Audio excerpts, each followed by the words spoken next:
Buenas tardes a todos, soy Virginia Moros, responsable del área de pacientes en Vitaler y os doy la bienvenida a nuestro taller paciente vital de esta tarde que se llama Conoce tu terapia de oxígeno. Con esta iniciativa que hemos puesto en marcha desde Vitaler tenemos un objetivo claro y es que los pacientes de terapias respiratorias domiciliarias y vuestras familias tengan una buena experiencia con los tratamientos. Y esto, entre otras cosas, pasa por tener acceso a una completa información sobre la patología y sobre su tratamiento. Somos conscientes de que cuando el médico os indica que tenéis que utilizar el oxígeno, muchas veces no tiene el tiempo necesario para explicaros por qué y responder vuestras preguntas. Y por eso queremos ser ese apoyo que os ayude a adaptaros a vuestra terapia. Hoy tenemos con nosotros a pacientes que habéis empezado a usar el oxígeno hace poquito, a lo largo del último mes, y queremos ayudaros a resolver vuestras dudas. Por eso, desde Vitaler organizamos todos los meses talleres sobre distintos temas que os pueden interesar. Os remito a nuestra página web, vitalaire.es, donde tenéis disponible el programa de talleres y podéis inscribiros en los que sean de interés. Este año ya nos quedan solamente 2 talleres, pero para el año que viene tendréis ahí la información de todos los que iremos realizando. Además, quiero aprovechar para recomendaros que visitéis también una sección que tenemos en la página web que se llama Inspira 360. Ahí encontraréis vídeos acerca de la EPOC y del tratamiento con oxígeno. Son una serie de vídeos cortitos en los que tratamos desde temas relacionados con la patología, con lo que es la EPOC, el tratamiento, el uso de los distintos equipos de oxigenoterapia y hábitos de vida saludables. Son útiles para todos los pacientes de oxigenoterapia, no solo para los pacientes de EPOC, y están encaminados a haceros más fácil la vida de los pacientes que tenéis que utilizar el oxígeno y mejorar así vuestra calidad de vida con la terapia. Antes de comenzar con el taller de esta tarde, os voy a presentar las normas que tenemos en el taller. El taller está siendo grabado. Esto nos va a permitir compartiroslo después. Una vez que lo editemos, os lo enviaremos a vuestro correo electrónico para que lo podáis ver de nuevo si os hace falta repasar alguna de las informaciones que nos van a dar nuestros ponentes. Eso sí, os pido que durante las ponencias tengamos todos el micrófono apagado. La cámara por defecto la tendréis todos apagada, pero el micrófono para evitar interrupciones. Luego la podéis abrir al final del taller para hacer las preguntas a nuestros ponentes sin ningún problema y podréis hacer las preguntas también, si no, a través del chat. Pero eso, durante la presentación, todos con el micrófono apagado. Y ahora sí, os presento a nuestros ponentes. Tenemos a Carlos Fernández, que él es responsable asistencial referente de Vitaler en Galicia, con 22 años de experiencia en las terapias respiratorias a domicilio, y Raquel Cantero. Ella es responsable asistencial referente de Vitaler en la zona de Castilla y León y tiene 18 años de experiencia con las terapias respiratorias. Los dos son grandes expertos que seguro que os van a ayudar a resolver todas las dudas. Así que, sin más, les doy paso y os doy la bienvenida a nuestro taller de esta tarde. Muchas gracias a todos. Muchas gracias, Virginia. Buenas tardes a todos los que os habéis conectado. Y bueno, hoy vamos a hablar de EPOC, principalmente, bueno, de insuficiencia respiratoria, y luego nos centraremos un poquito en el EPOC y sobre todo en la oxigenoterapia. Así que hoy veis ahí en el guión de todo lo que vamos a tratar, va a ser qué es la insuficiencia respiratoria crónica. Vamos a ver cuál es el tratamiento con oxígeno, en qué consiste, cómo hay que llevar ese tratamiento. Vamos a poder conocer qué es una exacerbación, una agudización. Y finalmente hablaremos de hábitos de vida saludables para complementar en llevar a cabo el seguimiento de la terapia, qué hábitos podemos adoptar para que nuestra calidad de vida mejore. Y finalmente haremos una parte más amena, preguntándoos a modo de examen sin consecuencias, que si habéis estado atentos al taller y habéis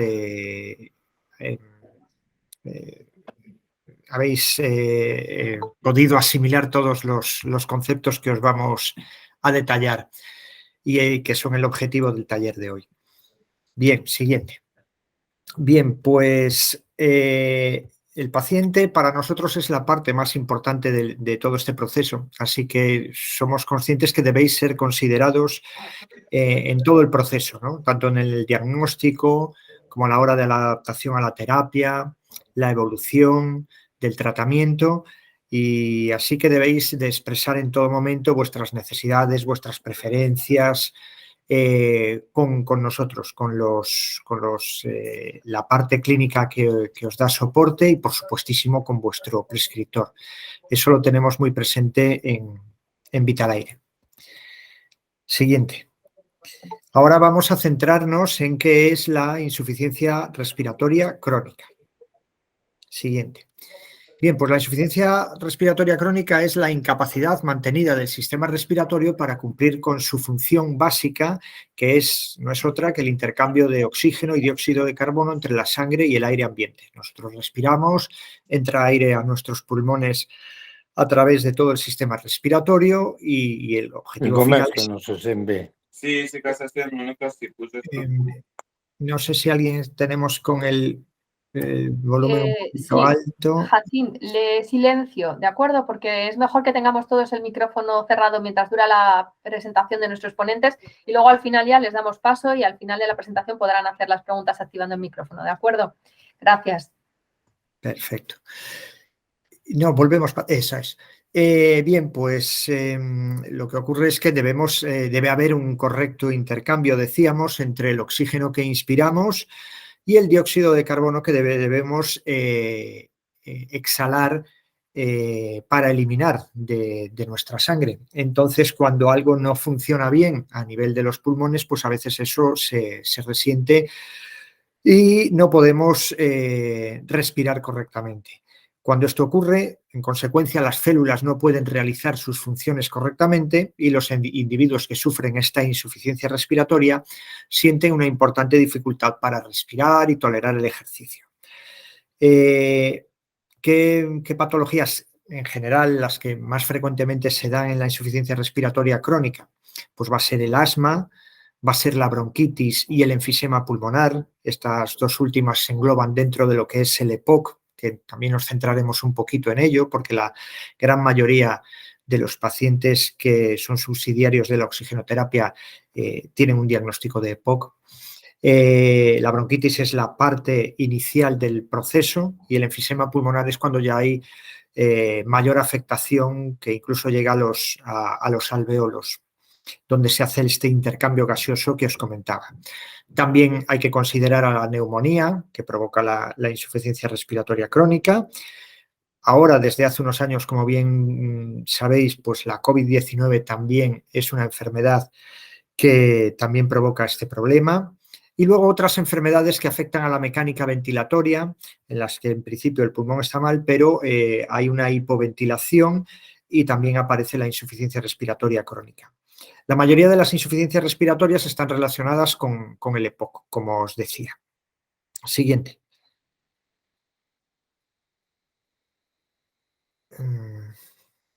Perdón. Ahí, ahora. Vamos a hablar más entonces sobre la insuficiencia respiratoria. Podemos clasificarla en la insuficiencia respiratoria crónica y la insuficiencia respiratoria aguda. La crónica es una enfermedad pulmonar con una clínica que se mantiene durante el tiempo y que evoluciona progresivamente. Empezamos con una sintomatología más suave, más ligera y poco a poco va aumentando y causando unas mayores consecuencias en el paciente. Y luego tenemos la insuficiencia respiratoria aguda. Es una enfermedad pulmonar grave que aparece bruscamente en el individuo que la sufre, es de evolución muy rápida y puede aparecer tanto en personas sanas como incluso en la insuficiencia respiratoria crónica, ¿no? Alguien que esté diagnosticado ya de una insuficiencia respiratoria crónica, pues puede en algún momento agudizarse y que ese proceso sea violento y que requiera de mayores cuidados, por supuesto. Siguiente. Dentro de esas patologías de las que hablamos, que se engloban dentro de la insuficiencia respiratoria, la que mayor prevalencia tiene es el EPOC, que incluye la bronquitis crónica y el enfisema pulmonar. La bronquitis crónica es, repito, cuando comienza los primeros estadios de la enfermedad, no hay tanta afectación, y el enfisema pulmonar sí que ya hay afectación de los alvéolos. El EPOC, bueno, es el acrónimo de su de su nombre, la enfermedad pulmonar obstructiva crónica, afecta a los pulmones, es consecuencia de una obstrucción en el árbol bronquial. Podéis ver aquí en la foto de la derecha un corte en un bronquio en el que vemos que la pared, la mucosa está engrosada y provoca, hay un aumento en la producción de moco. Finalmente vemos al final del bronquiolo esas pequeñas bolitas a modo de racimo que son los alvéolos, donde se produce el intercambio gaseoso y donde se debe recoger el dióxido de carbono de la sangre para eliminarlo en la exhalación, y en la inhalación coger el oxígeno que proviene del aire ambiente. El EPOC afecta al 10% de la población, a individuos adultos entre 40 y 60 años. Este valor está creciendo y seguramente en los últimos estudios se actualizaría al alza, y se caracteriza, como os decía, por la dificultad del paso del aire debido a una obstrucción en el interior de los bronquios, por inflamación. Los pulmones, en este caso, no aportan suficiente oxígeno al organismo y, en consecuencia, quien lo sufre pues se va a fatigar fácilmente, porque nosotros precisamos que este oxígeno esté en unos niveles adecuados para poder nutrir a nuestras células de oxígeno, y en aquellos órganos vitales, los principales órganos que poseemos, pues es fundamental que haya un aporte correcto de oxígeno. Siguiente. Bien, ¿qué síntomas va a provocar la enfermedad pulmonar obstructiva crónica y que también va a aparecer en la gran mayoría de las insuficiencias respiratorias, ¿no? Pues va a ser la tos crónica, repetida. Esta tos va a aparecer durante mucho tiempo, durante muchos meses del año.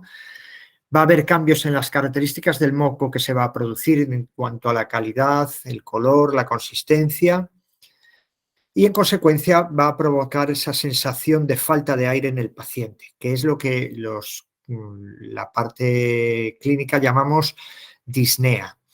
Seguramente que ya habréis oído escuchar el concepto en vuestras revisiones con vuestros neumólogos, la disnea, que es la dificultad para coger aire. Y eso, en consecuencia, va a tener unas repercusiones que vamos a tolerar mucho peor el ejercicio.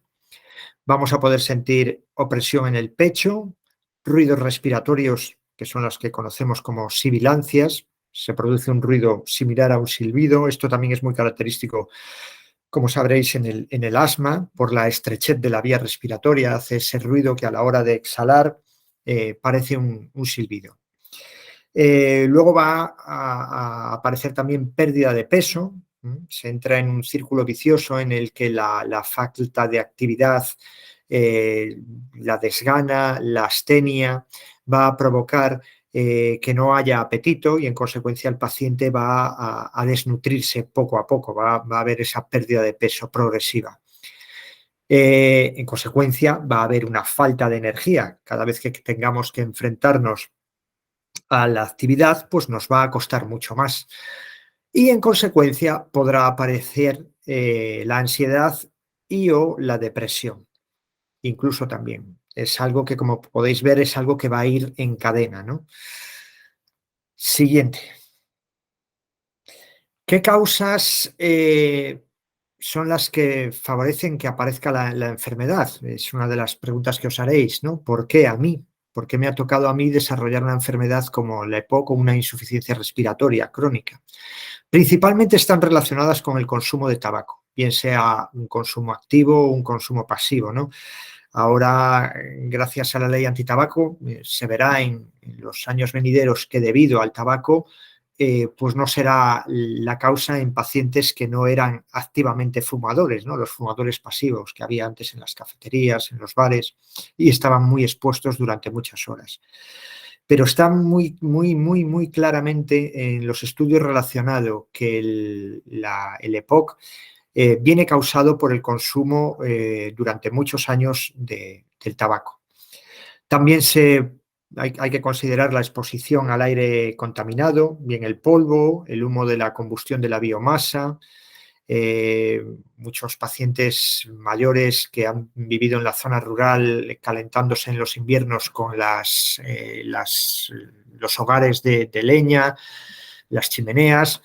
Bueno, pues sin ninguna barrera, al estar abiertas, pues esas sustancias que sueltan la biomasa al ser quemada, pues se van inhalando y diariamente van causando, pues para que veáis un efecto igual como puede haber causado el tabaco.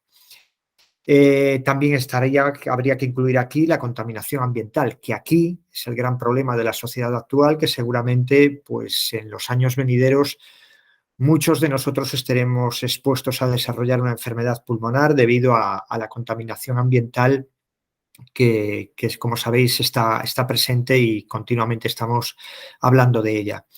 También el contacto con ciertas sustancias químicas, esto aparece en el entorno laboral, trabajadores que por motivos laborales se exponen a estas sustancias químicas. Luego las infecciones bacterianas víricas recurrentes, gente que es propensa a desarrollar infecciones respiratorias. Ahora también tendríamos que incluir a un nuevo agente como es el SARS-CoV-2, el virus de la COVID-19.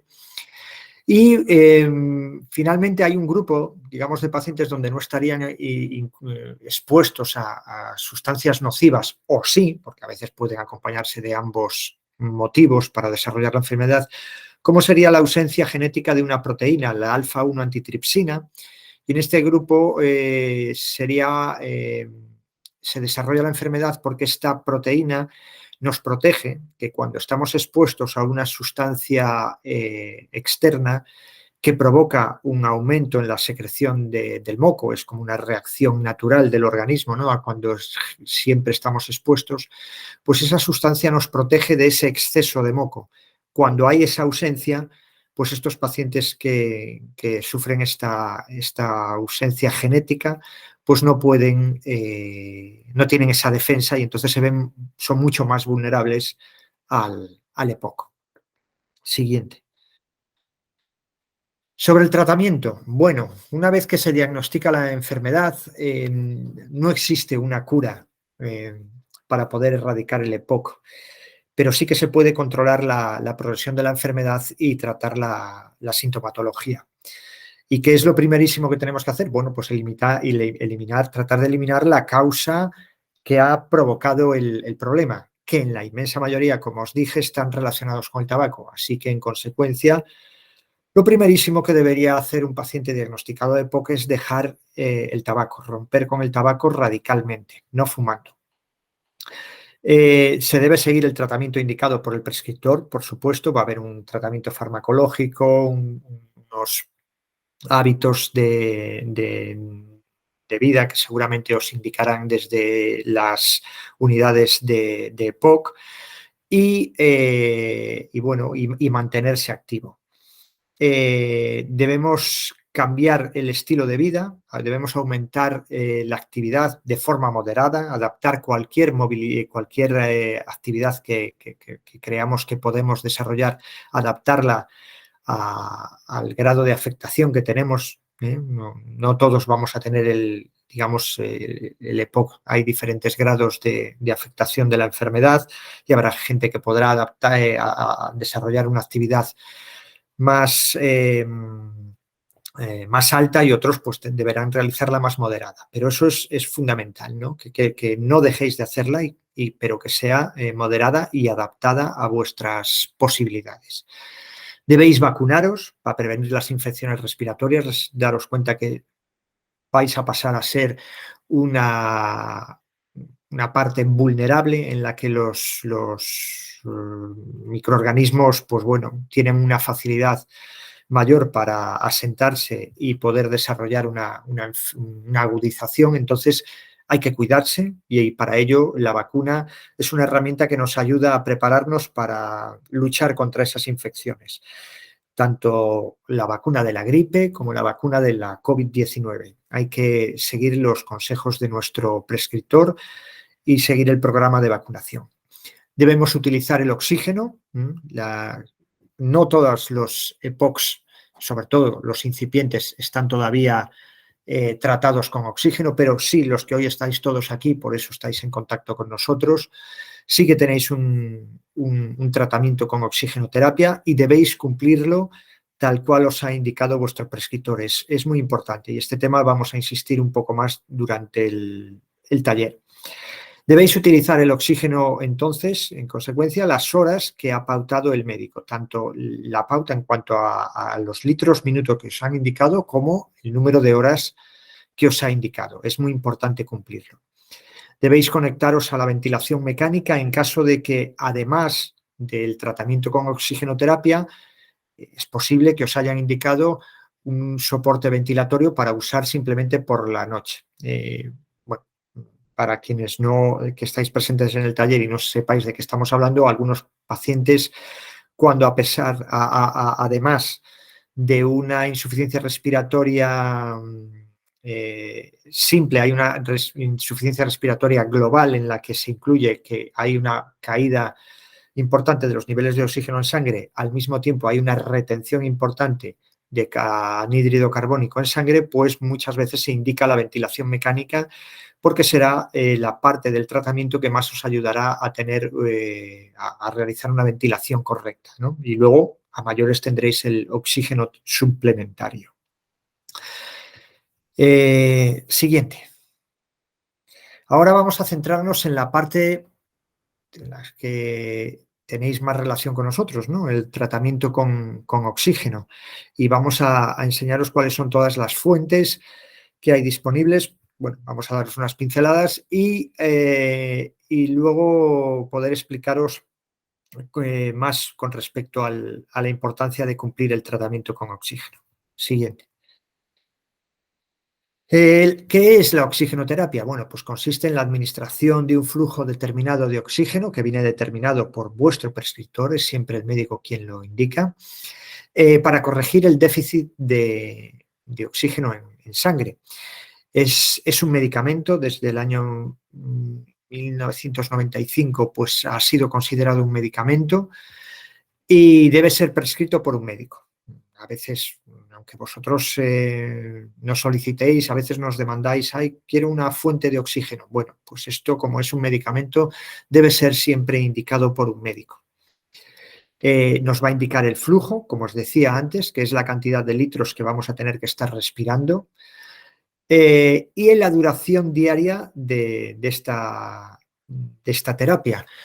Generalmente se suele hacer una indicación de son 16 horas al día, pero hay pacientes que están más afectados o que tienen una insuficiencia respiratoria con mayor afectación y necesitan a lo mejor las 24 horas del día. Pero como mínimo, generalmente se os va a indicar 16 horas.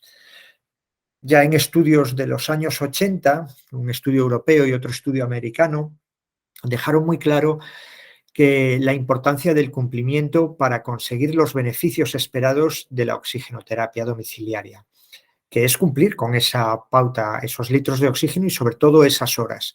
Y donde se demostraba que no llegar a ese número de horas de exposición al medicamento no producía un beneficio y no aumentaba la esperanza de vida de los pacientes, sobre todo en los que más afectados estaban. Así que desde aquí queremos insistir muchísimo en este aspecto, que debéis cumplir el número de horas, porque de un diagnóstico de EPOC y con una pauta de tratamiento de 16 horas al día, si estamos cumpliendo 12, pues realmente estamos adquiriendo muy poco beneficio. Es como cuando se nos prescribe una medicación en píldoras, en pastillas, y bueno, no creo que a nadie se le ocurre decir, bueno, pues si mi médico me indicó una por la mañana, voy a tomarme un cuarto o voy a tomarme media pastilla. No, seguro que me contestáis que no, que eso no es lo que hacéis. Pues con el oxígeno debéis tenerlo también muy, muy presente, cumplir el número de horas y los litros indicados. El médico, por supuesto, también teniéndoos, como os decía al principio del taller, a vosotros en cuenta, pues también va a indicar la fuente que mejor se ajuste a vuestro perfil y a vuestras necesidades. Y una consideración muy importante es que vuestro médico insistirá, y nosotros insistimos en ello, en que es obligatorio el dejar de fumar, porque es el motivo por el cual ha aparecido el problema. Y en aquellos pacientes que fuisteis fumadores, espero que poder decirlo en pasado, pues eso, romper con el tabaco radicalmente. Siguiente. ¿Qué beneficios os va a aportar la oxigenoterapia? Si cumplimos con esas horas de tratamiento, pues va a ser que va a corregir el déficit de oxígeno en sangre, vamos a poder ya tener los niveles adecuados. Por eso, ojo, cuando hablamos de un mal uso de la terapia, no solo es por un déficit de horas, sino que también es por manipular los litros minuto, tanto para arriba como para abajo, ¿no? Debemos seguir el tratamiento tal cual nos ha indicado el médico. El tratamiento va a mejorar la función pulmonar, al estar los pulmones más oxigenados. Va a disminuir la sensación de ahogo, la disnea va a desaparecer en gran medida, en una importante medida. Va a aumentar la supervivencia cuando se cumple con la pauta indicada. Si no la cumplimos, pues los beneficios esperados no aparecerán. Va a reducir el agravamiento de la enfermedad, no nos vamos a sentir tan enfermos. Y va a aumentar la tolerancia al esfuerzo, permitiendo ser más autónomo. Así que podremos salir a pasear y realizar cualquier tipo de actividad que antes hacíamos y que antes del tratamiento no podíamos volver a hacer, pero ahora podremos recuperar si cumplimos con lo indicado en todo el tratamiento. Siguiente. Bien, os decíamos que, bueno, nosotros somos expertos en terapias respiratorias domiciliarias, entre ellas el oxígeno, y aquí os podemos dar a conocer cuáles son las fuentes de las que nosotros disponemos, pero que siempre son las indicadas por el prescriptor. Pero eso sí, insisto, que vosotros tenéis que ser considerados a la hora de tomar la decisión, porque existen múltiples perfiles de pacientes. Va a haber pacientes demandantes de oxígeno solo en el reposo, va a haber demandantes de oxígeno solo en el esfuerzo y demandantes de oxígeno en ambas situaciones, en el reposo y en el esfuerzo. En función de ello, el prescriptor elegirá la fuente que más os convenga. ¿Qué fuentes así en general se disponen? Bueno, pues las botellas, como veis ahí en la fotografía a la izquierda, pues era el método tradicional de administración de oxígeno de hace muchos años. Hoy día la verdad que son pues anecdóticas, generalmente se suelen indicar para el tratamiento de las cefaleas por racimo. Y eso sí, muchos de vosotros, o prácticamente todos, digo mucho de vosotros, a no ser que seáis subsidiarios de oxígeno solo en el esfuerzo, pues tendréis una botella en casa, a modo de lo que denominamos la botella de apoyo, para que en caso de que se vaya la luz eléctrica de la fuente que principalmente utilizáis, pues poder recurrir al oxígeno y no quedaros sin oxígeno, ¿no? Pero si no, hoy por hoy no se indica esta fuente, pues por motivos de seguridad y de facilidad en su manejo por parte del paciente. Luego a su derecha veis la otra opción de oxígeno también embotellado a alta presión. En este caso está en estado líquido, no en estado gaseoso como era el de las botellas, y es el tanque y la mochila de oxígeno líquido. En este tipo de fuente se dispone de una nodriza, es un depósito grande de un tamaño importante, que al acumularse dentro de él el oxígeno a una temperatura muy baja de menos 183 grados centígrados se consigue pasar de estado gaseoso a estado líquido y en consecuencia nos permite tener un volumen de oxígeno almacenado muchísimo más grande. Y al mismo tiempo es una de las fuentes, digamos, portátiles, ¿no? Digamos, que permiten la deambulación. Gracias a esa pequeña mochila que veis en la foto a la derecha del depósito, que permite que se cargue, la conectamos a la base, al depósito nodriza y se carga y nos permite una cierta autonomía. Tiene el inconveniente de que las cargas de esta mochila desde la nodriza tienen cierto riesgo. Todos los meses casi siempre se nos reportan casos en algunas de nuestras delegaciones con quemaduras criogénicas por una mala praxis a la hora de hacer el llenado por parte de los pacientes, porque claro, como está a tan baja temperatura, pues nos acaba quemando ese frío intenso, ¿no? Y tiene una limitación, que es que allá donde se indica, pues el paciente se ve siempre obligado a recurrir a volver al domicilio para cargar la fuente. No tiene esa independencia que tienen las otras fuentes portátiles que os describiré más adelante. Entonces, bueno, se indica cuando esas fuentes portátiles, que son las de primera elección, no consiguen, pues generalmente porque el paciente tiene una muy alta demanda de oxígeno, o tiene una gran afectación de la EPOC, con lo que sería ya el enfisema pulmonar, con afectación de destrucción de las paredes de los alveolos, y entonces pues generalmente no toleran las fuentes portátiles ideales y tienen que recurrirse a esta fuente. Y también es considerado cuando hay una demanda, pacientes que ya ni deambulan, pero que tienen una altísima demanda de oxígeno, donde los concentradores eléctricos no pueden llegar y están limitados. Después, en el centro veis el concentrador estático, que es la fuente que más frecuente está indicada en los pacientes por parte de los prescriptores. Y aún incluso siendo subsidiarios de fuentes portátiles o incluso en las de oxígeno líquido, se dispone siempre de un concentrador estático, de un concentrador eléctrico, para la toma de la medicación en el domicilio. Bueno, esto ya es un aparato que es mucho más versátil, que nos permite cierta movilidad, porque los pacientes que tienen un segundo domicilio pues pueden llevarse, aunque el equipo tiene cierto peso y a lo mejor requiere de la ayuda de un familiar, pero se puede introducir en un coche y se puede disponer allá de donde se quiera de oxígeno, llevando la fuente allí a donde se necesite. Estamos hablando de pacientes que no tienen una indicación 24 horas, ¿no? Bueno, incluso en las 24 horas, si disponen de una fuente portátil, podrían incluso pues desplazarse. Me viene a la mente ahora, pues por ejemplo, en estas fiestas navideñas, que si alguien quiere desplazarse al domicilio de un hijo, pues es una fuente que es perfectamente factible para poder, el concentrador estático, para poder llevarla donde lo preciséis. Tiene unas ruedas y podéis movilizarla en el domicilio, en una estancia, en otra, y la verdad que es muy versátil. Y es la fuente de oxígeno mayormente recomendada por SEPAR, la Sociedad Española de Neumología y Cirugía Torácica, que es donde se aglutina toda la sabiduría de los neumólogos que os prescriben los tratamientos, y ellos son la fuente que principalmente indican, por versatilidad y por seguridad.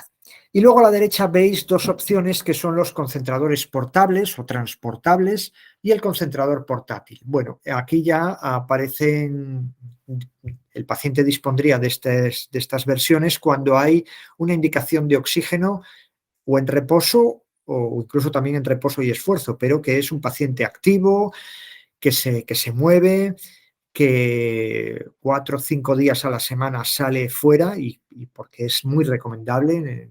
No se trata que una vez que haya un diagnóstico de EPOC de encerrarse en un domicilio y no salir pensando que uno tiene limitaciones, que no va a poder enfrentarse al esfuerzo, que le va a costar respirar. Pues precisamente para eso está el oxígeno portátil.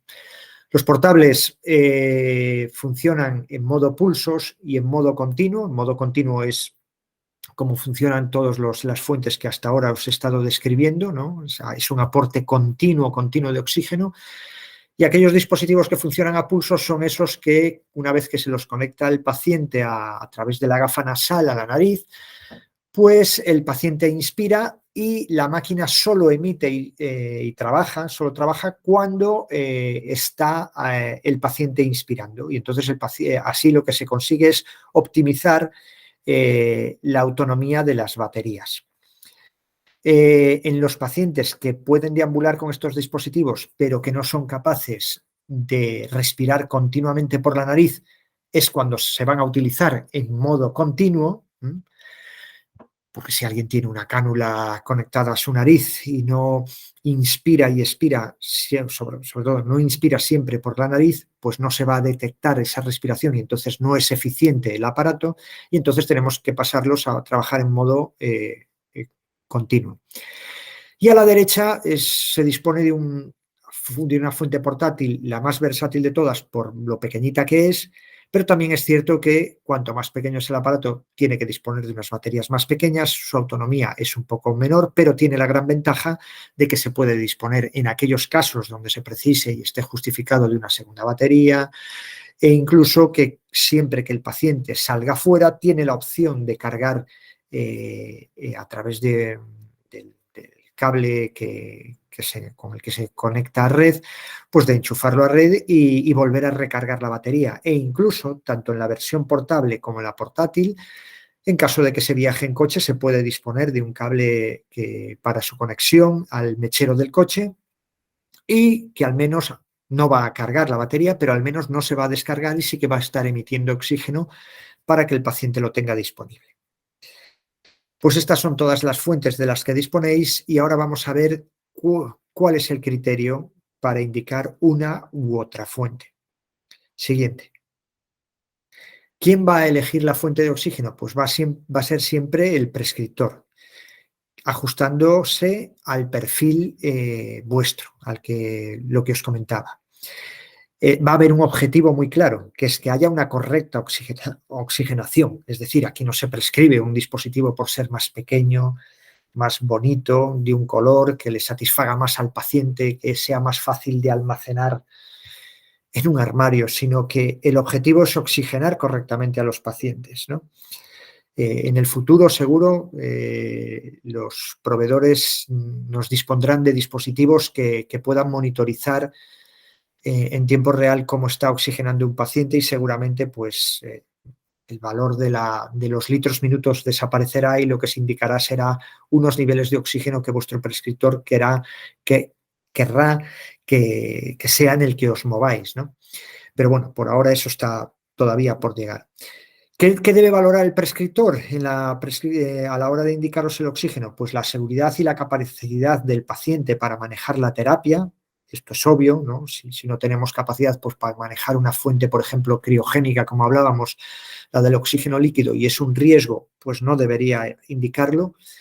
Por ejemplo, va a tener que valorar también la necesidad de que haya demanda de oxígeno en esfuerzo o no, para saber si tiene que optar por una fuente portátil o una estacionaria. Va a tener en consideración el resultado de la titulación. La titulación de oxigenoterapia es una prueba que se hace a nivel hospitalario generalmente, aunque bueno, hay una versión modificada, adaptada, que podría llegar a hacerse en esfuerzo, pero principalmente se hace a nivel hospitalario para someteros a un pequeño esfuerzo, una pequeña caminata, con el dispositivo que se supone que debería oxigenaros correctamente. Si esa fuente de oxígeno os aporta el oxígeno esperado, y a veces también hay que tener en cuenta si el paciente tiene la capacidad, por ejemplo, en una fuente portátil de mantener la boca cerrada y respirar por la nariz, pues entonces esa fuente sí que sería óptima para el paciente, y en caso de que no, se va pasando a través de dispositivos cada vez de mayor tamaño, o finalmente si los dispositivos portátiles, primeramente portables, después finalmente pues no consiguen oxigenar correctamente al paciente, pues tendríamos que pasar al oxígeno líquido, ¿no? Entonces esa prueba es fundamental. También se va a tener en consideración los hábitos de desplazamientos del paciente. Bueno, pues no es lo mismo un paciente que no tenga tanta movilidad que un paciente pues, muy activo y que pueda y que quiera seguramente seguir manteniendo una vida muy activa. También considerará si hay una segunda residencia, si alguien viaja o no. Por ejemplo, la única fuente reconocida para viajar en un avión que está autorizada son las fuentes portátiles, como podéis comprender. Y luego, finalmente, pues hace una valoración de cuál es el dispositivo que finalmente cubre mejor las necesidades y a veces la combinación de estos, porque siempre que haya una fuente portátil también va a haber una fuente estacionaria al domicilio que es la que tendremos que usar cuando estamos en casa en reposo. Y siempre considerando también vuestro criterio. Siguiente. Ahora queremos daros a conocer algo muy, muy importante para nosotros, porque lo es para vosotros, que es la seguridad con el oxígeno. El poder disponer de una fuente de oxígeno requiere el ser conocedor de ciertos aspectos que son muy importantes cumplir o tener cuidado con ellos para seguir la terapia de forma segura y que nunca ocurra ningún accidente. No debería haber, la gran mayoría no son incidentes de baja repercusión, pero eso es porque nosotros, Vitalaire, ponemos muchísimo énfasis e hincapié en todas estas consideraciones. Y para ello vamos a recurrir a uno de los vídeos que, como nos comentó antes al inicio del taller nuestra compañera Virginia, que podéis volver a ver tanto en el canal Inspira 360 o incluso en este taller si lo veis repetido, pero que lo tenéis muy bien claramente identificado en el canal Inspira 360 en nuestra web. Así que vamos con el Raquel, adelante.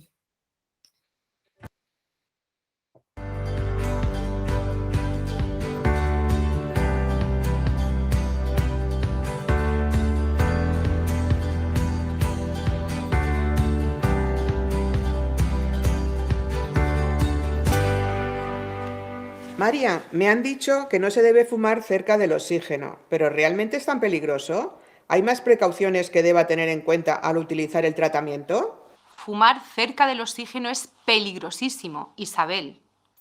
El oxígeno hace que las cosas se quemen mucho más rápido. Es lo que se llama un comburente. El oxígeno medicinal es un medicamento que está sometido a los más estrictos controles de calidad. Es importante tener en cuenta una serie de consignas de seguridad. Ni tú ni ninguna persona debe de fumar o hacer cualquier tipo de llama o chispa en el lugar donde estés utilizando el oxígeno. Si estás en algún lugar con puntos calientes o llamas, por ejemplo, una estufa, una chimenea o tienes una vela en la mesa, debes mantenerte por lo menos a unos 3 metros de distancia. Cuando cocines, extrema las precauciones para mantener el oxígeno alejado de las fuentes de calor como la vitrocerámica o el horno. Eso sí, cocinar con un microondas es seguro. Es muy importante que no aproximes la grasa o el aceite de cocinar al oxígeno, porque pueden reaccionar violentamente y dar lugar a una explosión, un incendio o provocar quemaduras graves. Mantén lejos del oxígeno los líquidos que pueden inflamarse, como por ejemplo los productos de limpieza que contienen aceite, grasa, alcohol u otros líquidos que pueden arder. No se deben de cubrir los equipos de oxigenoterapia con ningún tipo de material, como trapos, ropas, cartones, plásticos o meterlos dentro de ninguna caja o armario. Siempre debemos asegurar que estén en un lugar bien ventilado. Recuerda que los equipos no deben estar a la intemperie, como en terrazas, patios, etc., para evitar que se mojen o estén expuestos al sol y puedan deteriorarse. No debes de utilizar cremas en la cara ni en la parte superior del cuerpo. Como sé que eres coqueta, te recomiendo que uses aloe vera y productos de hidratación faciales libres de aceite. Revisa siempre que el equipo y sus accesorios, como la mascarilla, gafas nasales, cables, están en buen estado. Si, por ejemplo, ves que los cables eléctricos o los enchufes están en mal estado, doblados, pelados, mordidos, no los utilices. Nunca debes manipular los equipos con ningún tipo de herramienta. Debes ventilar periódicamente las estancias donde se emplea oxígeno. Por ejemplo, puedes abrir las ventanas un par de horas al día. Para prevenir situaciones de peligro, instalamos un dispositivo que se llama FireSafe, un cortafuegos.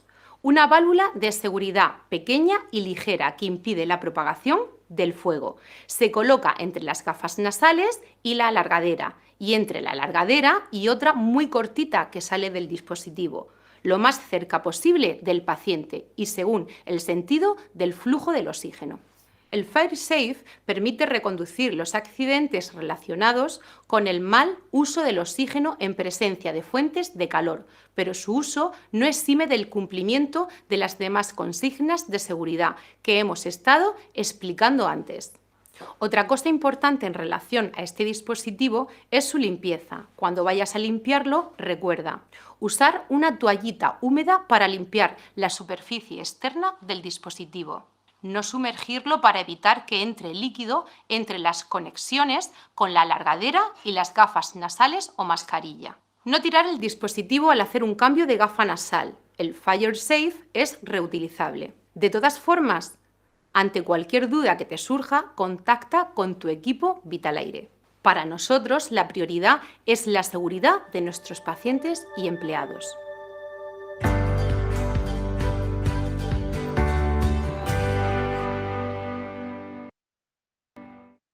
Bueno, como os decíamos, pues creemos que son muy útiles esta serie de vídeos que tenéis disponibles en Inspira 360 y donde un ejemplo claro que habéis visto con nuestra compañera Marian, que os da consejos muy útiles y que siempre podréis recurrir a este vídeo para sentiros seguros a la hora de manejar el oxígeno.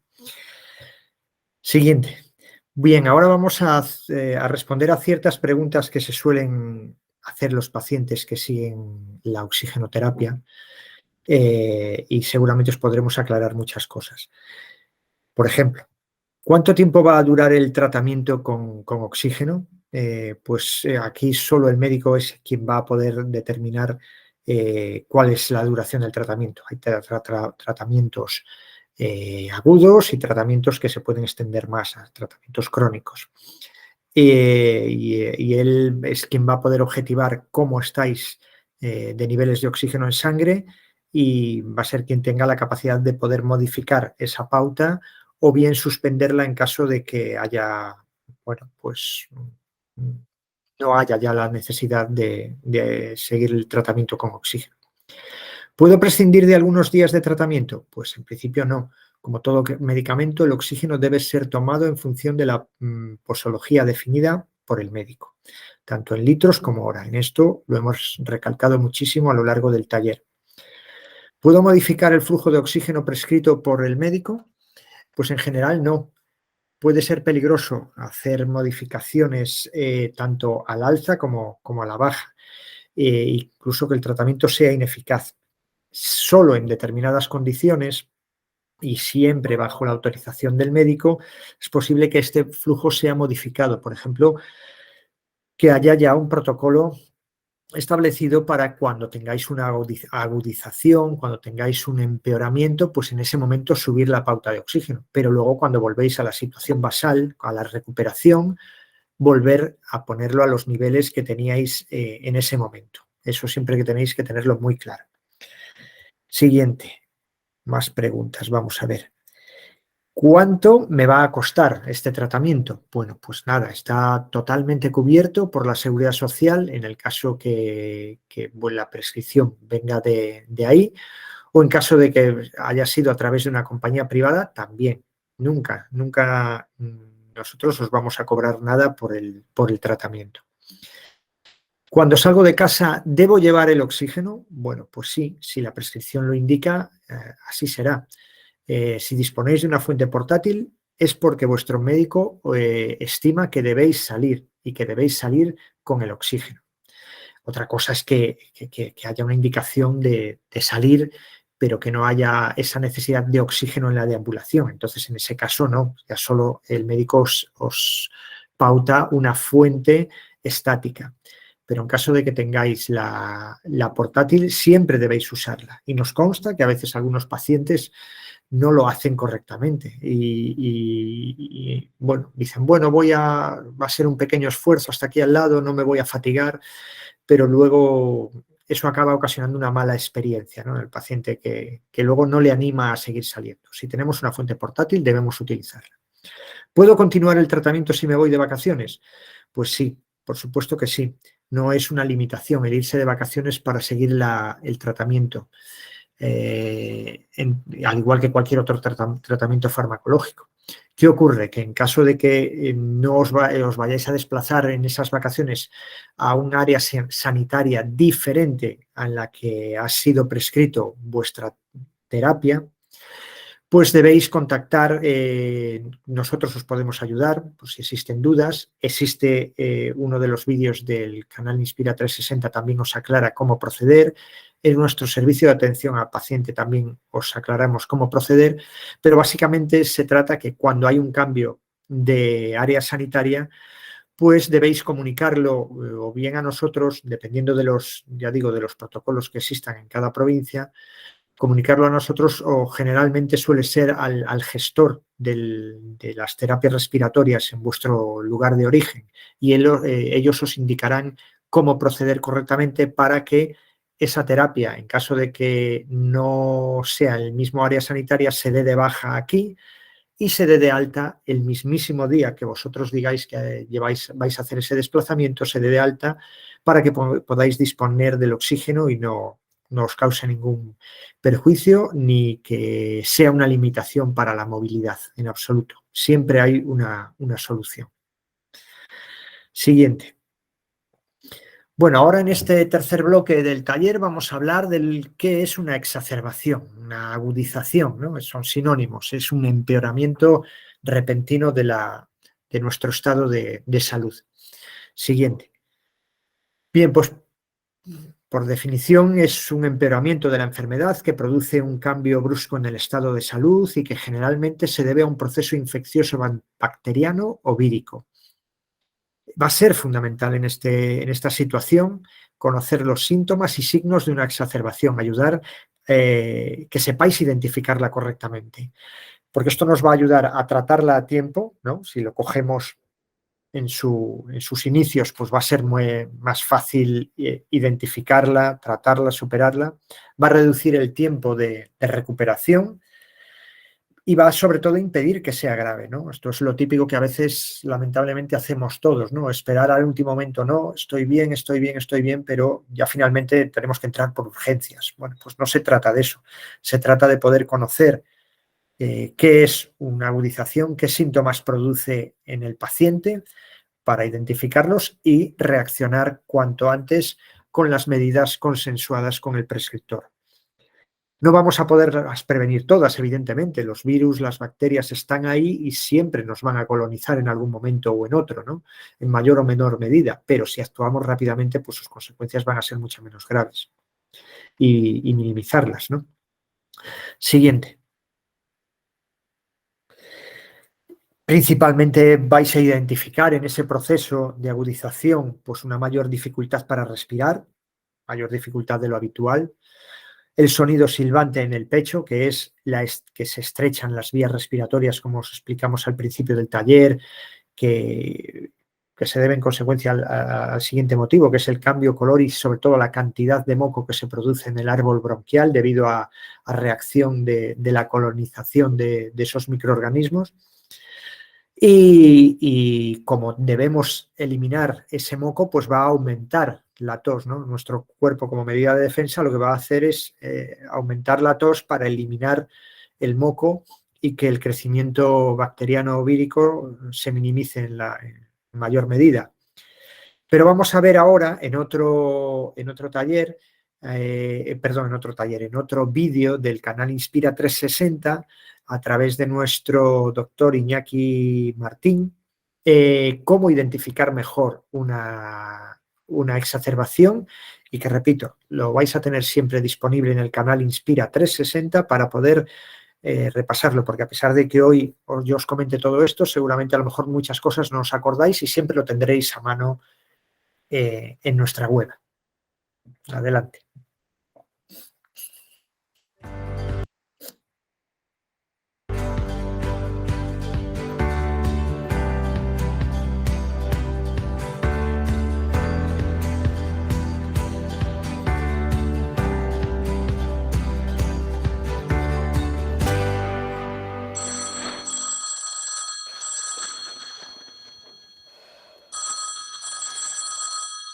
Isabel, ¿qué tal estás? Hola Iñaki. Pues no sé qué decirte. Hay veces que me siento peor a pesar de seguir el tratamiento. No sé si debo preocuparme por los síntomas y acudir al médico. Lo primero, Isabel, es que si tienes dudas, consultes con tu médico. En ocasiones, el funcionamiento de tu aparato respiratorio puede descompensarse por una infección en los pulmones o por otros motivos. Esto es lo que conocemos como empeoramiento o exacerbación. Ahora voy a decirte cuáles son los signos de alarma para que puedas identificar si estás sufriendo una exacerbación y actuar en consecuencia. Si notas más ahogo del habitual, suele ser un indicador de que algo no va bien. Tómate la medicación de rescate, tus sprays sin sobrepasar los límites que te haya indicado tu neumólogo. Quédate tranquila en casa, descansa en posición sentada, algo inclinada hacia adelante. Siéntate en una silla con los pies separados y apoyados sobre el suelo. Inclínate hacia adelante. También puedes ponerte de pie inclinada hacia adelante, apoyándote en una repisa o inclinándote un poco sobre ella. Si llevas oxígeno en casa, colócatelo según te lo haya pautado el médico. No lo aumentes. Realiza ejercicios de fisioterapia respiratoria, pero no te agotes. Muévete más lentamente. De esta forma ahorrarás energía. Y es muy importante, si notas que sigue sin mejorar, te recomiendo que llames al equipo médico que te atiende. Otro signo que no debemos pasar por alto es el de los cambios de las secreciones. Tener más moco de lo habitual, experimentar un cambio en el color de estas, puede sugerir un empeoramiento de la patología. Si tienes estos síntomas, o bien presentas un cambio en la consistencia de las secreciones, es decir, mocos más espesos, imposibilidad de expectorarlos, esto es lo que debes hacer. Aumenta la ingesta de agua. Realiza drenaje o limpieza de secreciones, es decir, intenta expectorar. Ponte el termómetro y si tienes fiebre, más de 38 grados, llama al servicio de urgencias. Otro signo que puede manifestar un empeoramiento es la aparición de hinchazón de las piernas, es decir, edemas en los pies. Eleva los pies. Comprueba el color de las piernas. Si el problema no mejora, llama al equipo que te atiende. También deberás acudir a tu médico inmediatamente si tienes dolor, sobre todo si es costal.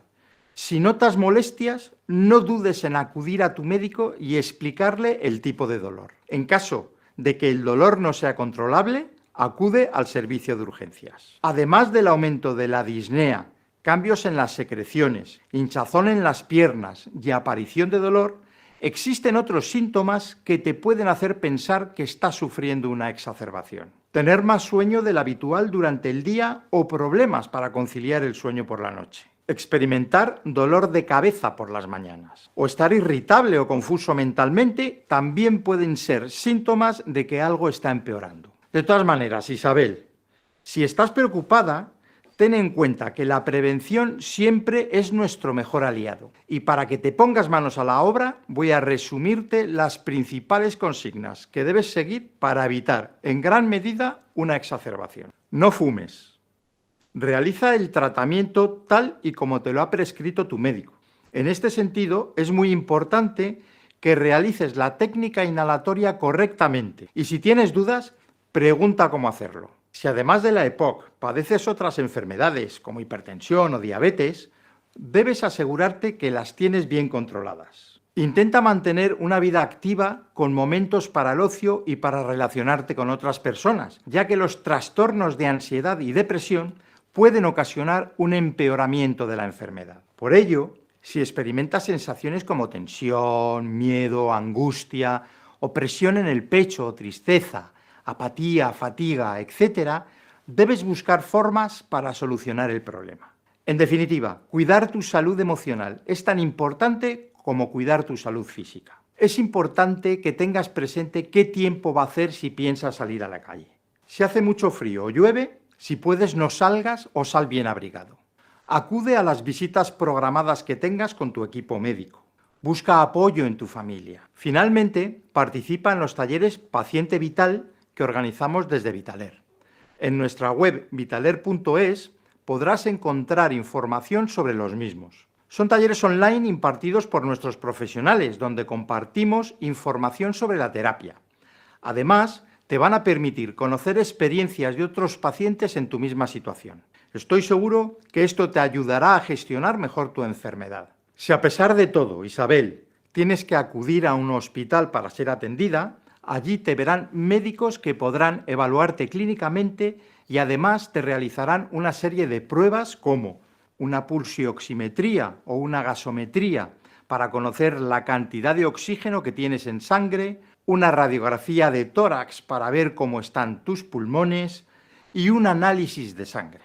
Según los datos obtenidos, el equipo médico decidirá si te puedes ir a casa con un tratamiento y que te controle tu médico de atención primaria o si debes ser ingresada en el hospital.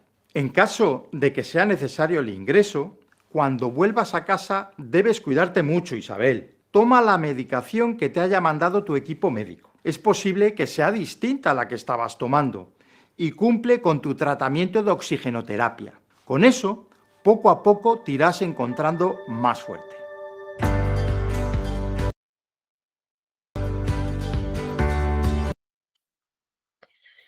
Perfecto, yo creo que hemos tenido numerosos consejos del doctor Iñaki Martín, que podéis retomar en cualquier momento volviendo a acceder al vídeo que está disponible en el canal Inspira 360. Siguiente. Bien, ahora vamos a hablar de hábitos saludables. Van a ser unos breves consejos de cómo deberíamos adaptar nuestra vida diaria para poder llevar mejor el tratamiento y la enfermedad. Siguiente. ¿De qué se tratan estos hábitos de vida saludables? Bueno, pues es seguir una buena alimentación, una correcta alimentación, manteniendo un peso adecuado. El sobrepeso es un problema y estar desnutridos, por supuesto que también. Entonces debemos mantenernos en este peso adecuado. Debemos practicar ejercicio, no caer en la rutina fácil de quedarse en casa y no realizar las actividades que antes, que sí que hacíamos, por supuesto, absolutamente a todos no nos vamos a poder enfrentar, pero sí adaptado a nuestras posibilidades. Deberemos, por supuestísimo, dejar de fumar, romper radicalmente con el tabaco, realizar actividades de ocio adaptadas y planificadas, como os decía, realizar una buena higiene del sueño. Esto quiere decir que respetéis las horas de descanso, en el momento de irse a dormir, no tener nada que os pueda distraer, pues como entretenerse con el móvil, por ejemplo, sino que planificar un horario de descanso, tener la habitación a una temperatura adecuada,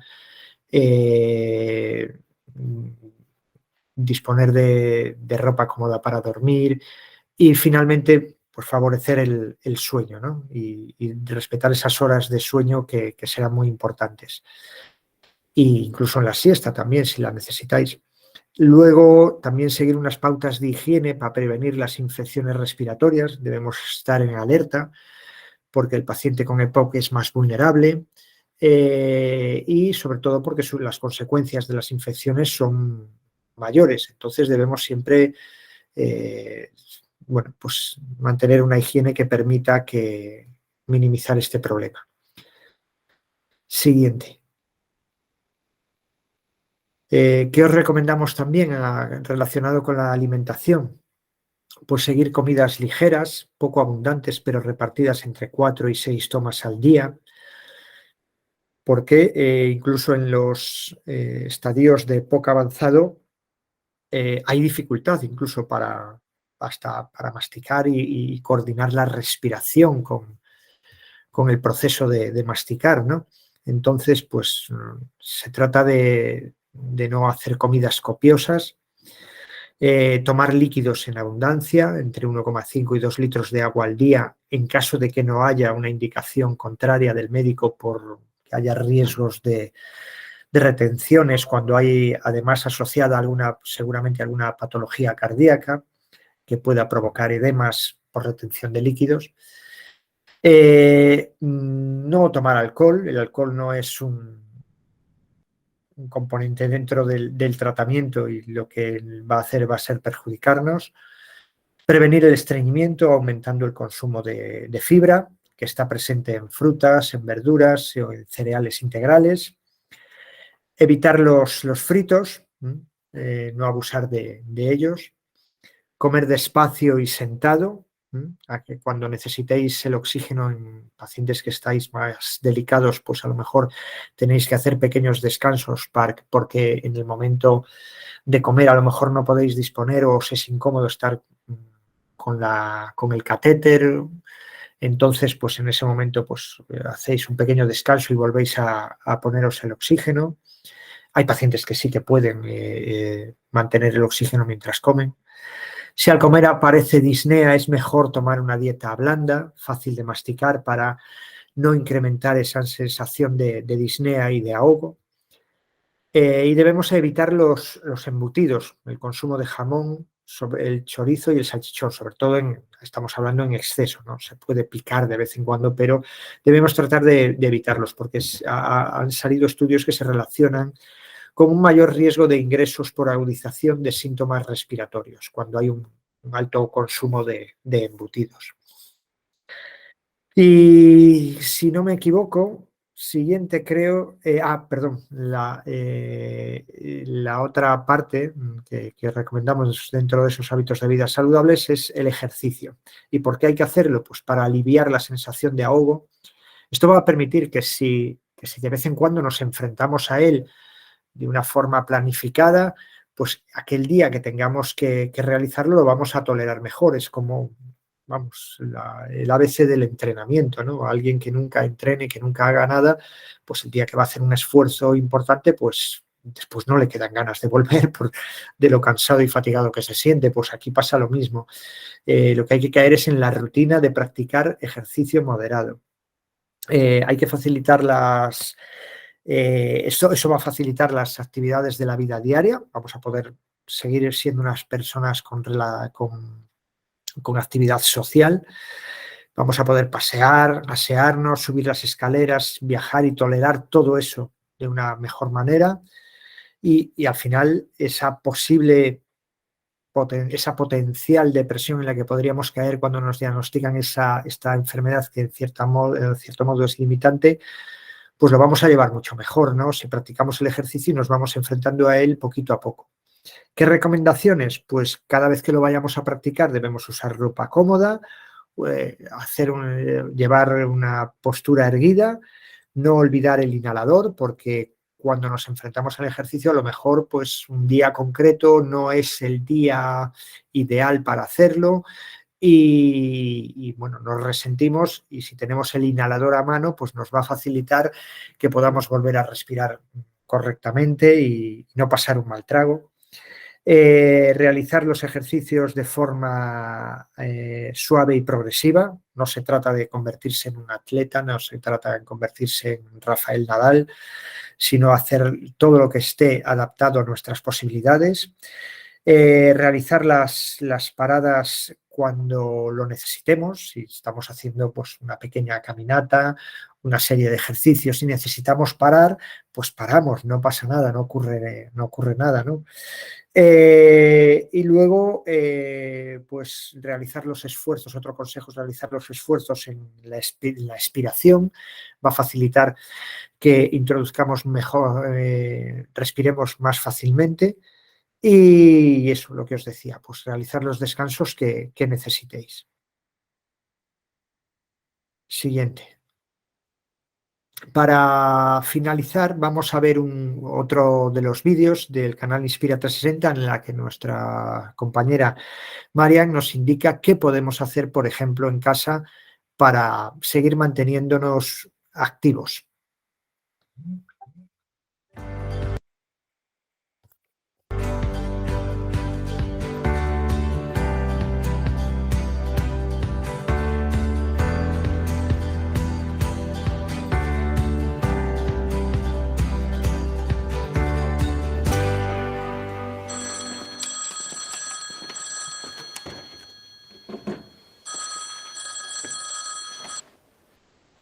¿Qué tal, Isabel? Espero que estés bien. ¿Te acuerdas que el otro día estuvimos hablando sobre hábitos saludables? Pues en este vídeo te voy a enseñar algunos ejercicios que te van a ayudar muchísimo.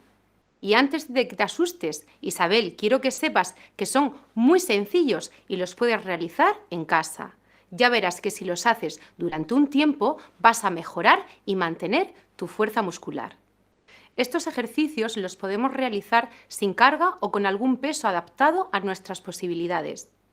Podemos utilizar los elementos que tengamos en casa, latas, botes o mancuernas. Lo importante es que el peso esté adaptado a nuestras posibilidades y que repartamos la carga por igual en ambos lados.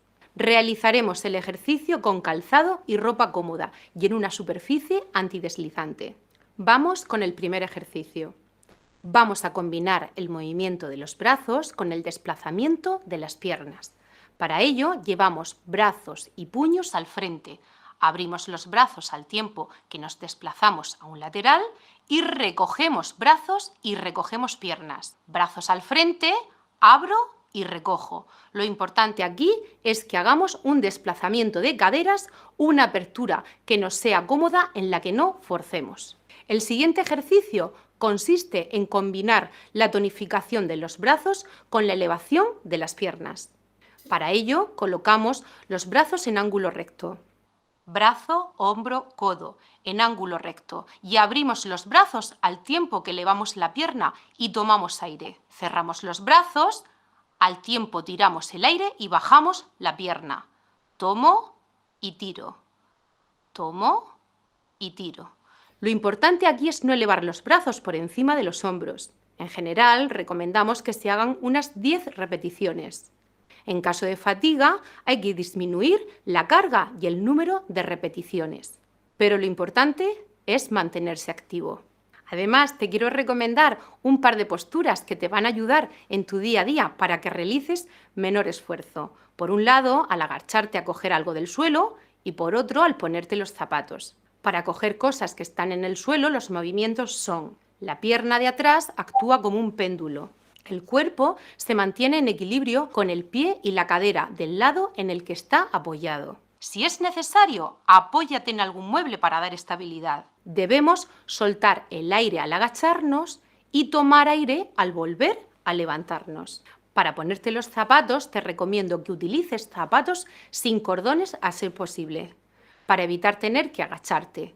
De todas formas, te voy a dar un truco. Toma asiento en una silla. Coloca un pie sobre la rodilla opuesta. Mantenemos la rodilla girada hacia afuera para evitar comprimir el abdomen. Nunca te agaches para ponerte los zapatos. Con estas recomendaciones estoy segura que tu día a día te será mucho más llevadero.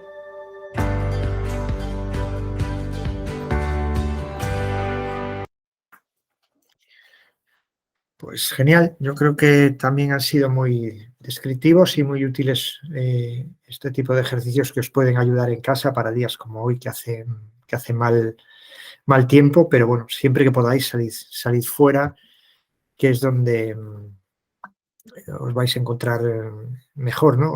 Al socializar y poder hacer algún pequeño paseo, descansar en un banco, volver a moverse, este tipo de cosas. Bien, siguiente.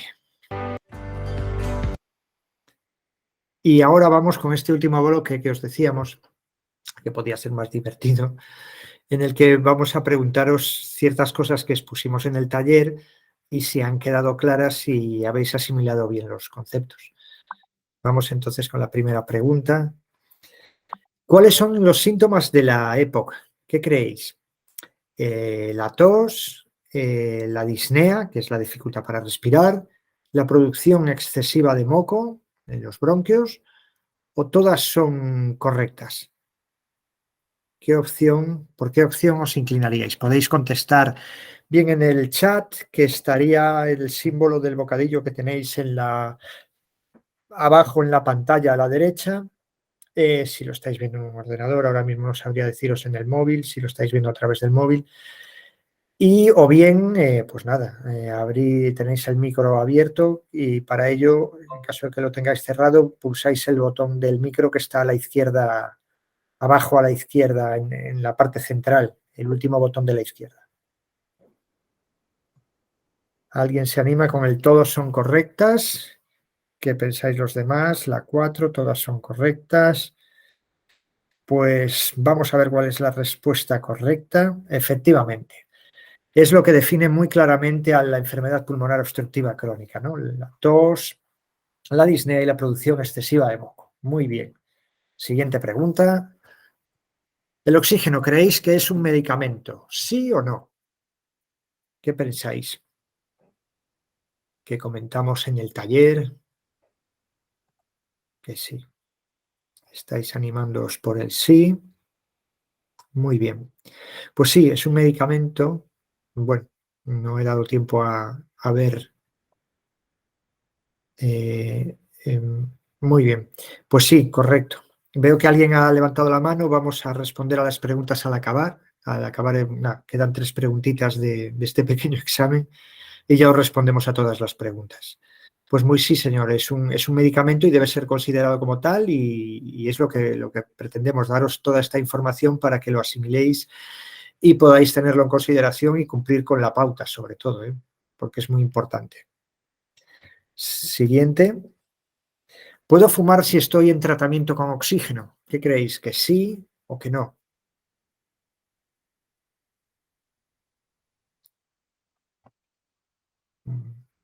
Bueno, yo creo que es evidente, ¿verdad? A ver qué sale ahí ahora. Pues sale un no, claro. ¿Cómo no iba a ser así?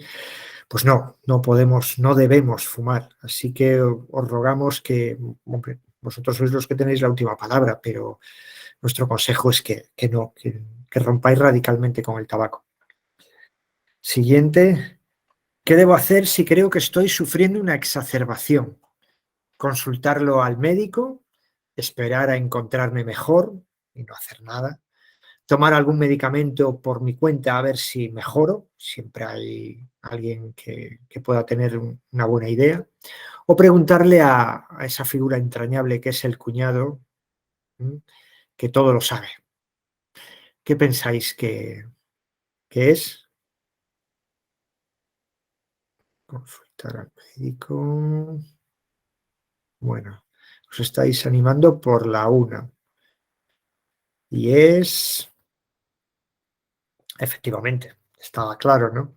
El médico es el que os va a poder aclarar todo, pero recordad, podéis apoyaros en el vídeo de Inspira 360, en todo lo que dijimos hoy, que seguramente habréis apuntado, para poder identificar mejor las exacerbaciones y, ante la duda, contactad cuanto antes con vuestro equipo con vuestro prescriptor, con el servicio de enfermería del hospital, con quien sea, para poder tener claro cómo proceder. Siguiente. ¿Qué hábitos saludables se aconsejan seguir al paciente con enfermedad pulmonar obstructiva crónica? Merendar a diario un bocadillo de chorizo, se me abre el hambre. Pasar la mañana viendo la tele mientras fumo un cigarrito, hacer ejercicios adaptados a mis posibilidades, comer de forma saludable, ¿o creéis que todas son correctas? La cosa se complica. Lo digo por las tentaciones, pero bueno, a ver qué...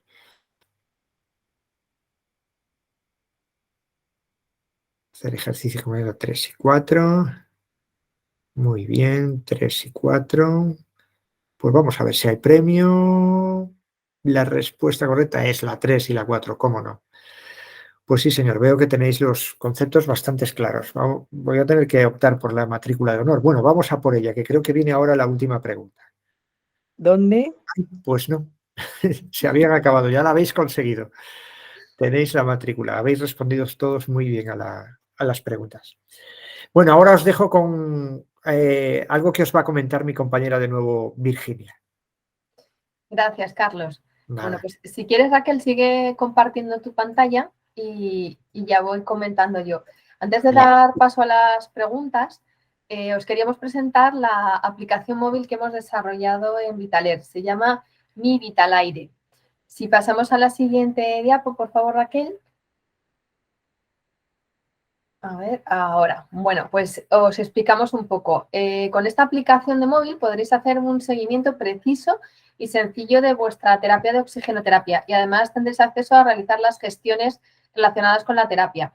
Esta app es gratuita y es exclusiva para los pacientes de Vitalaire. En ella encontraréis todas las herramientas necesarias para gestionar la terapia. Como os decía, podréis registrar el contador del equipo en caso necesario, consultar datos de adherencia a la terapia, solicitar el envío de reposición de accesorios, solicitar una cita presencial en cualquiera de nuestras consultas en los puntos Inspira o mediante videollamada, acceder a los vídeos Inspira 360 que os comentaba Carlos, registrar el nivel de calidad de vida y luego poder ver el histórico, solicitar certificados de viaje, por ejemplo, o de adherencia.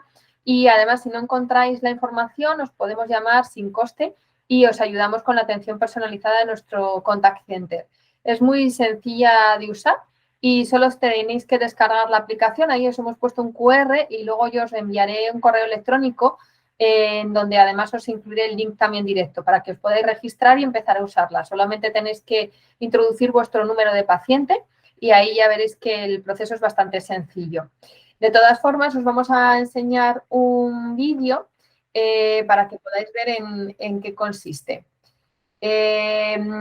Raquel, si quieres deja de compartir y comparto yo el vídeo directamente porque veo que te sale ahí un mensaje un poco extraño.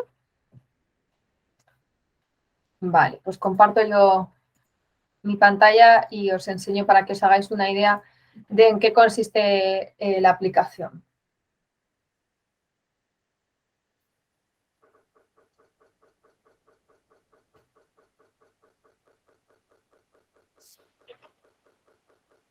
Un segundito, que se nos está resistiendo. Ahora, creo que vais a poder verlo. Ahora sí.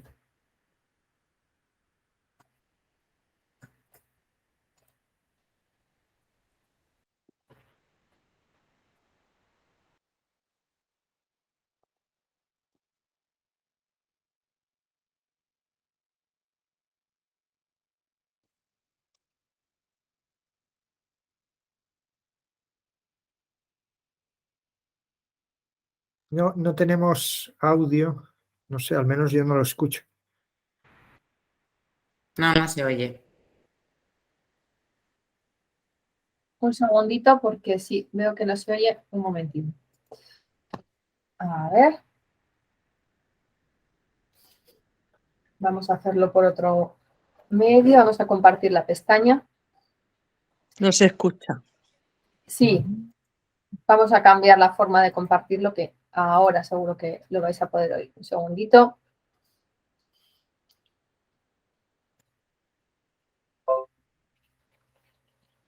Ahora yo creo que ya. Ni todas las personas son iguales, ni todos los pacientes necesitan lo mismo. Y por eso hemos lanzado la aplicación Mi Vitalaire, con funcionalidades que benefician a todos. Sí, a ti también. Verás que es más sencilla e intuitiva y te ahorra tiempo y desplazamientos, pero sobre todo, te ayuda en el seguimiento de tu terapia respiratoria domiciliaria. Y te lo queremos mostrar contándote 3 breves historias. Luis es conductor de autobús y como le diagnosticaron apnea del sueño, todos los meses tiene que presentar en su empresa el certificado de adherencia. Antes tenía que pedir cita al neumólogo y desplazarse para que se lo expidiera. Ahora tan solo tiene que entrar en la app y descargarlo. Carmen quiere seguir disfrutando al máximo de su vida. Está retomando antiguas aficiones, entre ellas el baile, y como necesita más tiempo para ella misma, ha decidido probar la aplicación Mi Vitalaire. Su hijo le ha ayudado a descargarla en su móvil y Carmen, después de ver algunos videotutoriales, se ha animado a usarla. A Pepe le encanta que su hija le pregunte cómo ha ido su día y que le enseñe los gráficos de la evolución de su terapia. A su hija le gusta tener a mano todos los datos de su padre, poder pedir los recambios de su máquina cuando se acaban o estropean y no tener que estar pendiente de que vengan a casa a leer el contador. A estas personas lo que más les gusta de la nueva aplicación es aprender sobre su patología y terapia con vídeos explicativos, realizar gestiones sin perder tiempo, hacer seguimiento de la evolución de la terapia y calidad de vida y aprovechar la opción de Te llamamos para que en pocos minutos les llamen y les solucionen cualquier problema. Como ves, todos ganan en autonomía con la app Mi Vitalaire. Descárgatela gratis tú también y comienza a darle más aire a tu vida.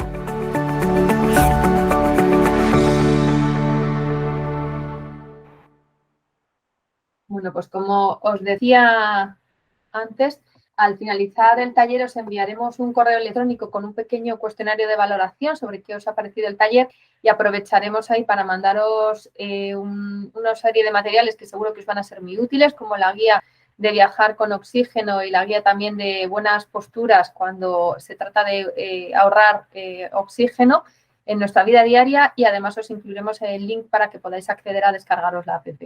Así que, sin más, vamos a dar paso a las preguntas. Teníamos por ahí un par de manos levantadas, que yo creo que ya las han bajado. Pero bueno, aprovechad ahora este ratito, o bien activando el micrófono o eso, levantando la mano, y os damos paso.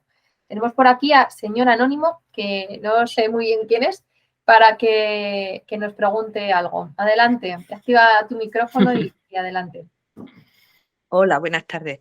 Mira, la terapia esta la está siguiendo mi madre y mi pregunta es, a raíz de haber seguido el taller, ella se levanta todas las mañanas con el oxígeno muy bajo, incluso, o sea, ella tiene toda la noche el oxígeno puesto y se levanta con él, es muy bajo. Mi pregunta es, ¿puede ser porque duerma con la boca abierta o algo de eso? Porque he deducido que se tiene que tener la gafa nasal esa puesta y respirar con la boca cerrada. No necesariamente al dormir. Eso se contempla, que cuando se duerme y se tiene una fuente de oxígeno con flujo continuo, es muy probable que los pacientes abran la boca durante la noche, pero el oxígeno sigue entrando y por la presión negativa al inspirar desde la boca y el reservorio que se produce en las vías respiratorias altas debería oxigenar correctamente. Ahora bien, comentas que se levanta con el oxígeno muy bajo. ¿Y Sí, cuál es ese valor? ¿Cómo de bajo? 67. Y ella normalmente está moviéndose cuando está con el oxígeno por el día. No, cuando está con el oxígeno 93, 96. Pues sí podría estar relacionado con ello, pero esto debes trasladárselo al prescriptor para que valore, a lo mejor a la hora de dormir, pues cambiar lo que llamamos la interfase y pasar a dormir con una mascarilla. La mascarilla de oxígeno es realmente incómoda por el día, Ya. pero a la hora de quedarnos dormidos pues va a ser más llevadero, más tolerable, y si los tiros van por ahí, no suele ser lo habitual, porque casi... ¿Y desatura por el día, desatura también? O sea, ¿baja el oxígeno o no? ¿Se mantiene bien? Sí, no, en algún momento sí baja. Sí, baja. Pues eso tengo que vais a la médico. Coméntaselo al médico, ¿verdad? Es que... Sí. Pero ¿a quién se lo tengo que comentar? Hombre, si puedes al neumólogo, mejor. La manera que te inyecta el pulmón, costado no sé tu clase. Silenciar aquí. Voy a acelerar porque se está colando el sonido ahí. A Jacín. Sí, que si puedes mejor al neumólogo, pero si no, pues al médico de cabecera. O de familia. Okay, lo valoro, sí. Claro. Porque al oíros a vosotros que debe respirar con la boca cerrada, se me ha ocurrido que podía ser eso lo que causara la bajada de oxígeno, no lo sé. Eso cuando lo nombramos fue cuando es un dispositivo portátil que funciona a pulsos. Eso es. El portátil que funciona a pulsos, ¿cuál es? El aparatito pequeño, que no está indicado durante el sueño, que no va a ser el caso de tu madre, porque durante el sueño no se indican esos equipos. Quiero pensar que no es el que tiene puesto durante la noche. Los que funcionan a pulsos son los pequeñitos, los que son tipo como un bolso. No, ella solo tiene uno solo y es el que era el de tercera posición, que es como un carrito con ruedas. Sí. El concentrador, claro. Es el concentrador, ese portátil, el que solamente utiliza ese. Pues es curioso, eso tendrá que manejarlo el médico, y a lo mejor en algún momento pues hacer una pulsioximetría nocturna para ver qué ocurre durante el sueño, que es que lleve para casa un pulsioxímetro y ver durante toda la noche cómo está saturando y objetivarlo. O, bueno,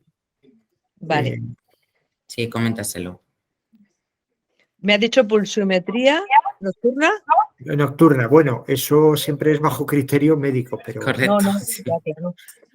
Vale, yo creo que los tiros irían por ahí, pero la última palabra acuerdo. siempre la tiene el médico, por de supuesto. acuerdo. Venga, Ujú. muchísimas gracias. A ti. Bueno, ¿alguna pregunta más que haya por ahí? Porque Jacín no estaba preguntando, creo que simplemente estaba, ¿verdad? No, no sé, sí quería preguntar. Ah, vale, estupendo. Adelante.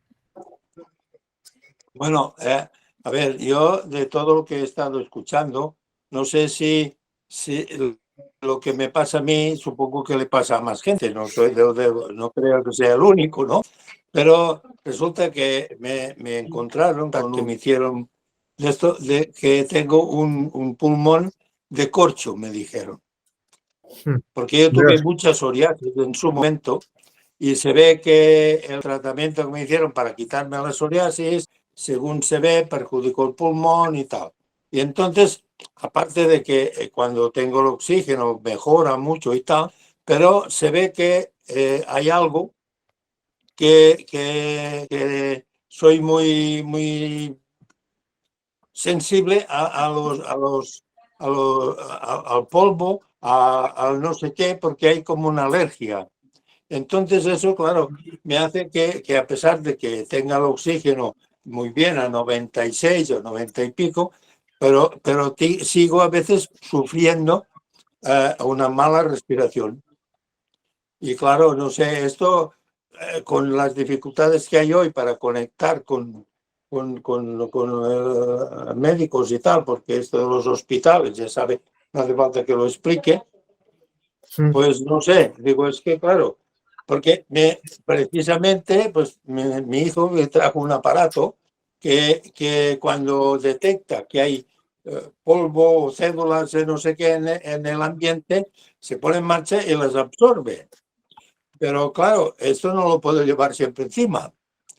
Y esto es lo que me preocupa, porque sí, tengo dos aparatos. Tengo el grande este, que es por si salgo, voy, incluso tengo un cargador para conectarlo con la batería del coche.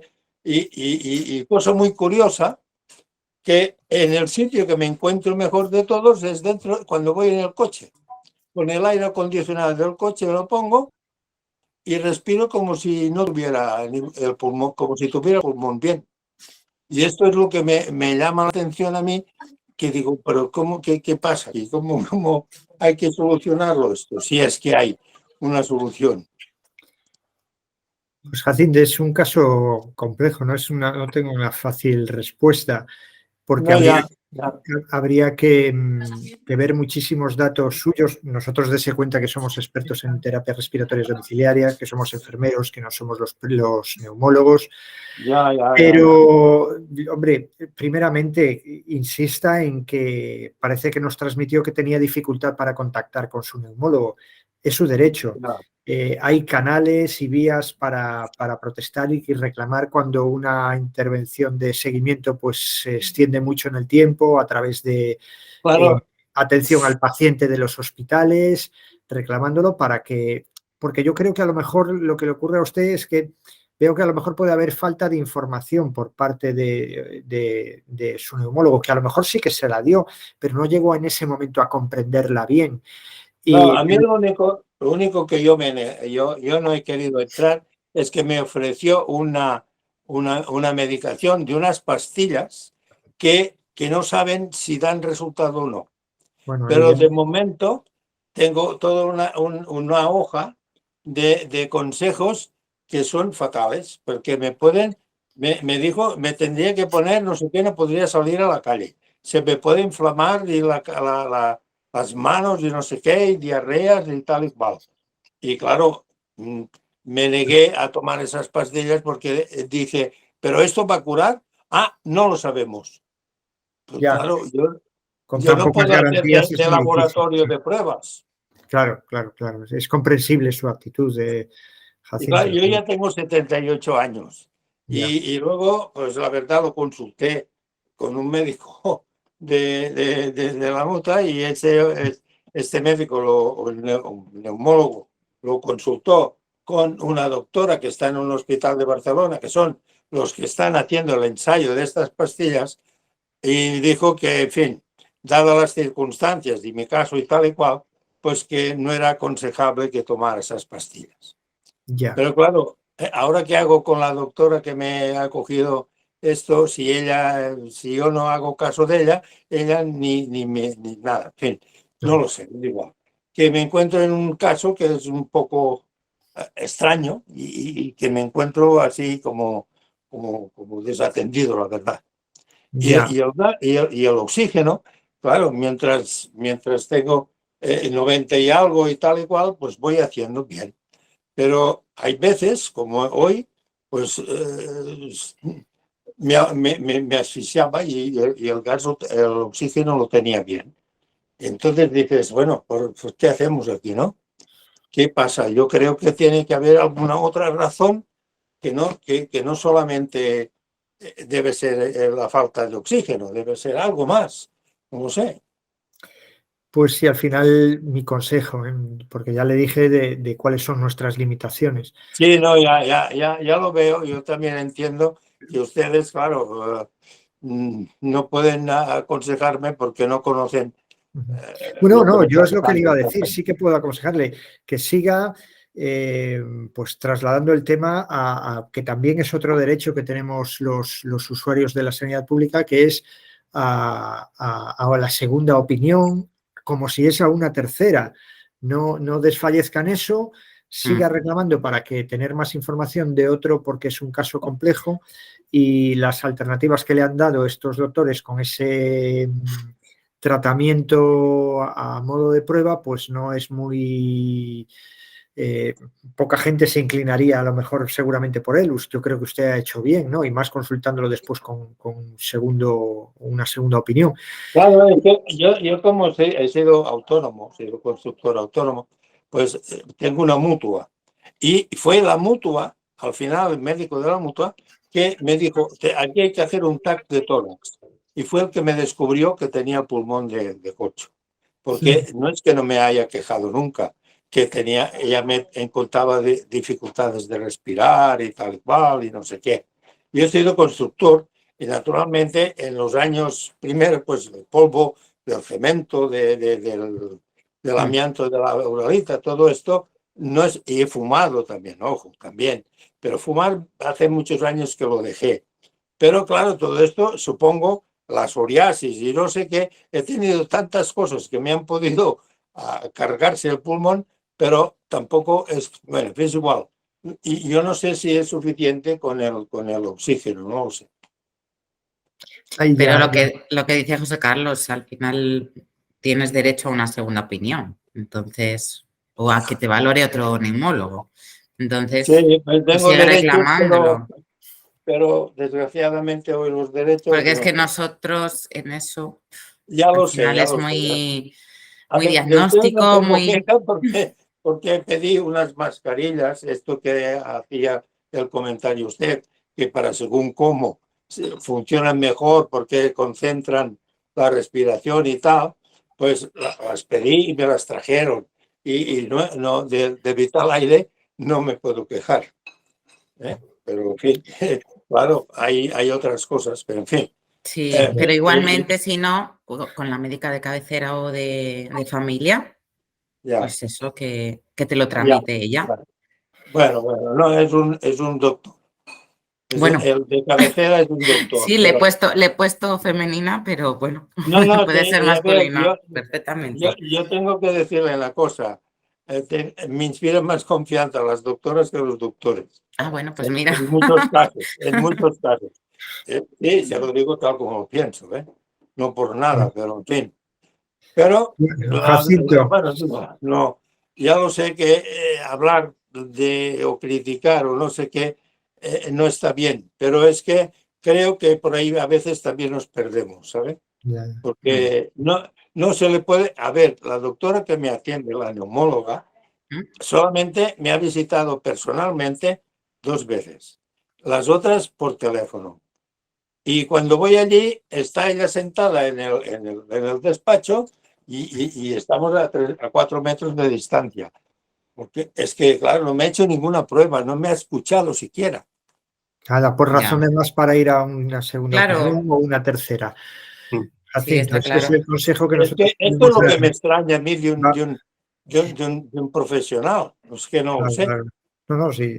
Es como si usted me llamaba, oiga, que tengo una tocotera en la terraza y yo me quedo en la planta baja y digo, bueno, pues ya no sé qué, aquí es cuestión de que hagamos la terraza nueva, ¿no? Y sin mirar la avería que tenía.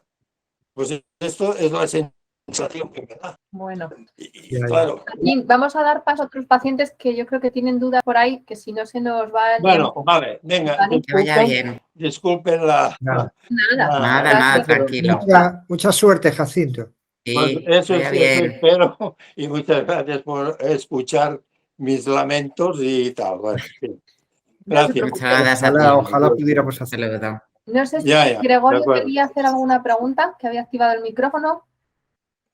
He activado el micrófono para consultaros si esta reunión será grabada en algún sitio para poder, porque yo no he podido entrar en el principio, he llegado tarde a poderla escuchar y veo muy interesante y era si la podría recoger en algún sitio grabada total.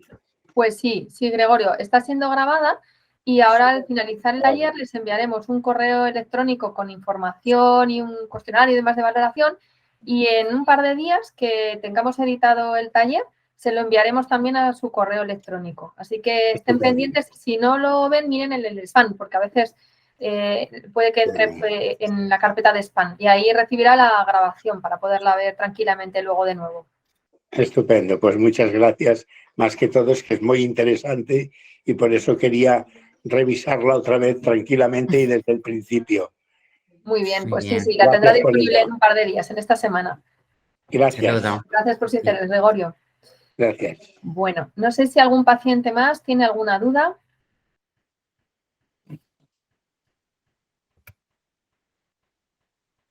Bueno, pues si no, les repito eso, les enviaremos ahora un correo con un par de guías que seguro que les van a ser muy útiles y eso junto con la grabación del taller seguro que les va a ayudar a gestionar mejor su terapia en el día a día. Así que, bueno, pues si no tienen más preguntas, vamos a despedir el taller dándoles las gracias a Carlos y a Raquel por su ayuda esta tarde y por aportarnos sus conocimientos y a todos ustedes por compartir con nosotros esta tarde e intentar aprender un poquito más sobre la terapia. Así que, sin más, dejamos aquí el taller de esta tarde. Estén atentos, ya les dije, a la página web de Vitaler porque ahí publicaremos todos los talleres para el año que viene y podrán seguir uniéndose a nosotros para aprender un poquito más. Así que muchas gracias a todos. Hasta luego.